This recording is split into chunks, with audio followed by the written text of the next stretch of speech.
Bonjour à tous et merci de votre fidélité à l'invité de l'économie. Cette rubrique reçoit aujourd'hui pour vous un spécialiste en finance et contrôle de gestion des organisations. Avec lui, nous allons nous intéresser à l'appel de Paris vis-à-vis des pays membres de la zone franc. Ces pays sont en effet invités à rehausser leurs recettes fiscales afin de contenir leur niveau d'endettement qui prend des proportions inquiétantes.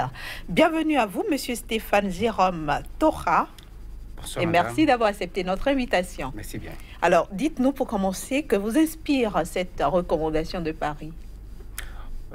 Cette recommandation de Paris, pour mieux comprendre ça, il faut remonter un peu en avril 2018, pas en avril, en juillet 2018, lors de la rencontre des BRICS, où déjà le directeur général adjoint du Fonds monétaire international, lors d'une rencontre, appuyait les partenaires de ce que l'Afrique au sud du Sahara s'endette de façon démesurée et qu'il va falloir trouver des mécanismes pour pouvoir contrer cet endettement-là.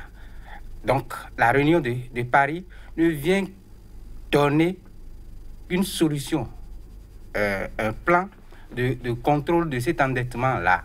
Et avouons-le, depuis 2011 déjà, depuis 2011, où la dette au sud du Sahara, surtout dans la partie appartenant à la zone franc, à la zone franche, disons que cette partie-là s'endette de façon exponentielle, de 36% de taux d'endettement actuellement, et nous sommes à près de 50%.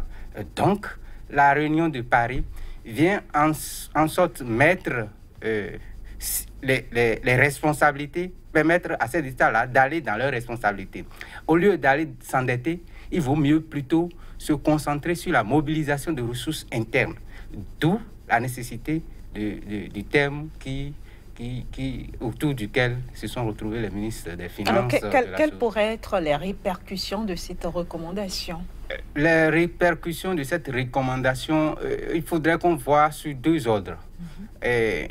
Premièrement, est-ce que demander aux États d'augmenter la pression fiscale, est-ce que ces États-là vont augmenter les taux d'imposition pratiqués jusque-là, ou bien vont chercher des mécanismes pour pouvoir élargir leur base fiscale? À votre avis, c'est quoi la meilleure solution? La meilleure solution, c'est de trouver des voies et moyens pour pouvoir élargir beaucoup plus la base fiscale, c'est-à-dire exploiter le potentiel fiscal, que d'ajouter ou bien d'augmenter les taux précédemment appliqués dans cette partie, dans cette zone-là. Il y a justement un expert qui disait que la zone franc n'atteint pas encore 30-40% de son potentiel fiscal et qu'il aurait fallu appuyer justement sur ce volet-là pour aller de l'avant. Et c'est quoi le deuxième aspect de la chose? Le second aspect de la chose, justement, il y a pas de truc là à faire. Il vaut mieux utiliser le potentiel fiscal, il vaut mieux chercher à mieux utiliser le potentiel fiscal que de taxer davantage ceux qui payent déjà leur redevance. Voilà, parce que en voulant tasser davantage, on risque de créer plus de tensions et on risque même de faire fuir des investisseurs. Oui, si on allait maintenir les choses, les taxes telles qu'elles sont et augmenter, ça va faire fuir les investisseurs. Maintenant, l'idéal, c'est ce que le directeur général adjoint du FMI proposait. C'était d'aller dans les investissements privés. C'était de capter les capitaux étrangers. Et il a donné une simple solution, c'est-à-dire aller dans l'industrie du soie pour pouvoir attirer les capitaux chinois, par exemple. Et chez nous, qu'est-ce que nous devons faire? Chez nous, pratiquement, si nous n'avons pas de moyens d'aller dans ces capitaux-là, il faut alors remobiliser ou bien développer davantage le secteur agricole, faire accroître davantage les productions locaux ou les productions de rente pour pouvoir engranger beaucoup plus de recettes, beaucoup plus de recettes fiscales. Parlons justement de l'agriculture. Nous voyons tout le travail énorme que les agriculteurs fournissent chaque jour. Cette difficulté aussi qu'ils ont à écouler leurs marchandises et tout. Et vous pensez qu'il faille encore leur en mettre davantage? Oui, il faille leur mettre davantage, puisque nous n'avons plus d'autres solutions que d'aller au niveau de l'agriculture. Mais la difficulté, c'est que le secteur ou bien les productions qui ne se coulent pas facilement n'ont pas été organisées. Il n'y a pas une organisation. Comme on a organisé le secteur du coton, le secteur de l'anacade, le secteur de l'ananas. Donc, il faut organiser, trouver, lorsque les gens sont produits davantage, les sources où ils doivent vendre. Puisque si ça n'existe pas, la production va rester sous le bras et ça va les décourager. Donc, au lieu de les susciter à produire davantage, ils seront découragés parce que leur production leur reste sous le bras. Alors là, les États, surtout ouest africains, de la zone franc doit pouvoir mettre davantage de moyens, investir énormément au niveau du secteur agricole pour rendre certaines activités de ce secteur-là. Mais comment cela peut marcher quand on sait que la question de la transformation se pose encore énormément pour ce secteur-là, justement? Oui, mais quand je parle d'investissement dans le secteur, c'est justement amener les industriels à s'intéresser à ces productions-là pour installer sur place des industries pour au moins faire une semi-transformation ou bien une transformation totale de ces matières premières. Puisque c'est ça qui manque surtout dans le secteur agricole sous nos cieux. Et il faudrait aussi que les bailleurs, puisque c'est les bailleurs qui doivent nous accompagner, il faudrait aussi que les bailleurs s'ouvrent à ces États-là, puisque plus ils viendront sur place investir, c'est que de leur côté, ils perdront la main par rapport aux emprunts qu'ils nous font. Et quand ils vont perdre la main, bon, c'est nous qui gagnons parce que plus nous avons la possibilité de mobiliser des recettes intérieures, moins nous nous endettons, et plus nous allons au développement. Alors, Stéphane Tora, aujourd'hui, le niveau de collecte des recettes fiscales demeure encore insuffisant, vous le savez. Oui. Il tourne autour de 15% du produit intérieur brut en moyenne. Et les pays de l'UEMOA se sont fixés comme objectif d'ici 2020 de porter ce niveau à au moins 20% de leur PIB. Le pari est-il tenable selon vous? Oh, bon, 2020, c'est quand même dans moins de 2 ans. Dans moins de 2 ans. Et au fait, c'est ce plan adopté lors de la rencontre-là était déjà en cours au niveau d'un certain nombre de pays. Au niveau de l'UEMOA déjà. C'était déjà en cours où les pays membres de l'UEMOA se sont fixés comme objectif de faire une progression de 1 point chaque année pour atteindre l'objectif 20 en 2020.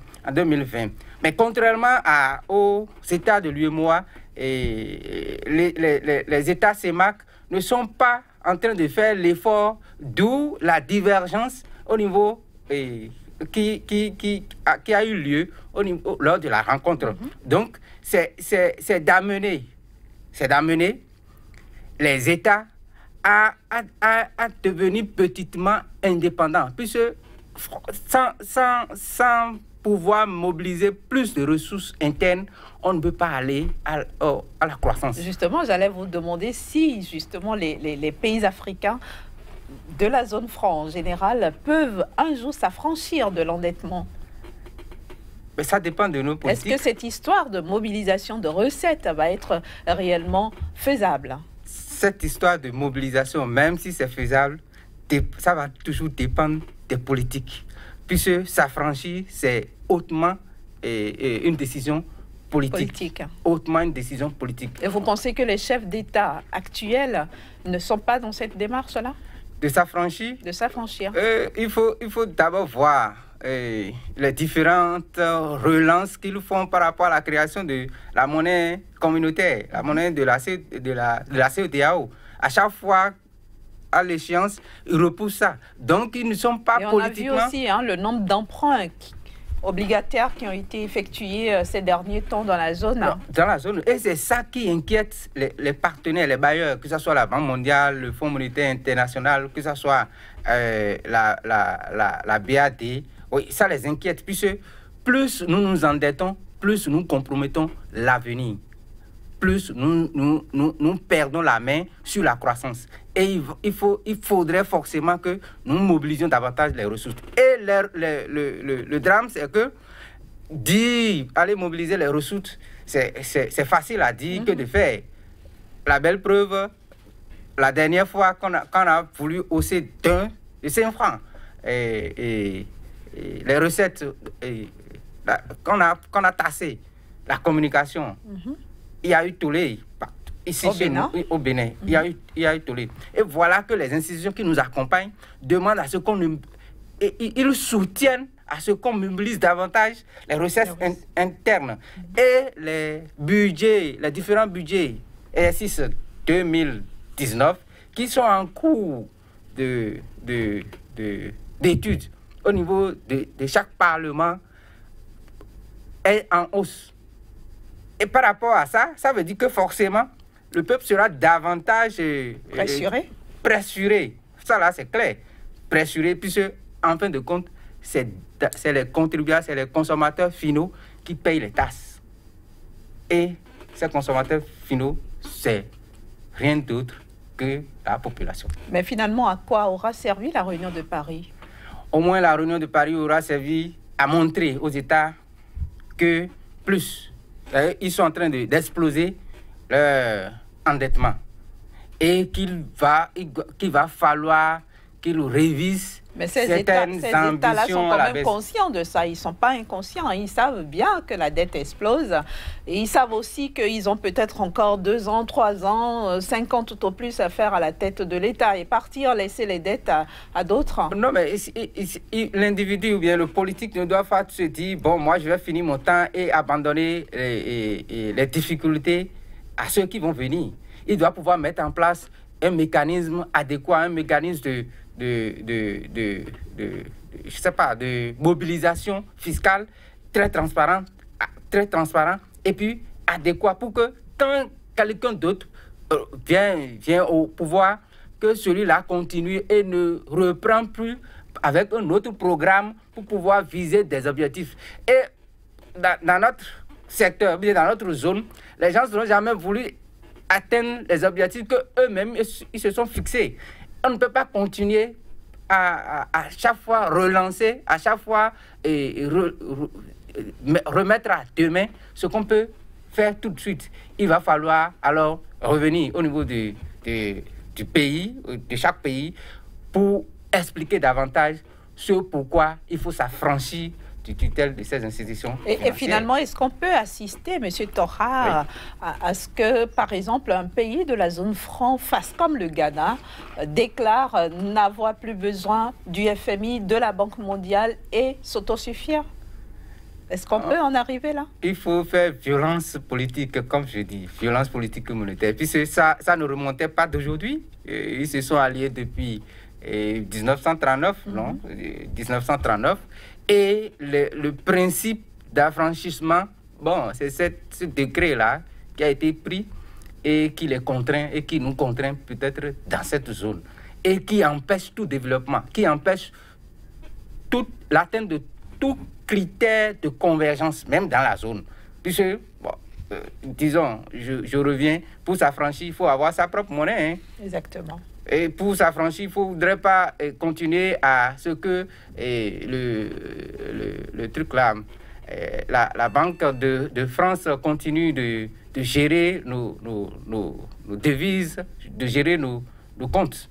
Et puis, il y a de plus en plus maintenant d'intellectuels africains qui s'élèvent contre cette tutelle imposant là. Et ils ne sont pas trop bien vus parce que les chefs d'État préfèrent être là et profiter pour la plupart de leur temps passé au niveau de Finalement, de ces M. Tora, les pays de la zone franc peuvent-ils s'affranchir, s'autosuffire, oui ou non?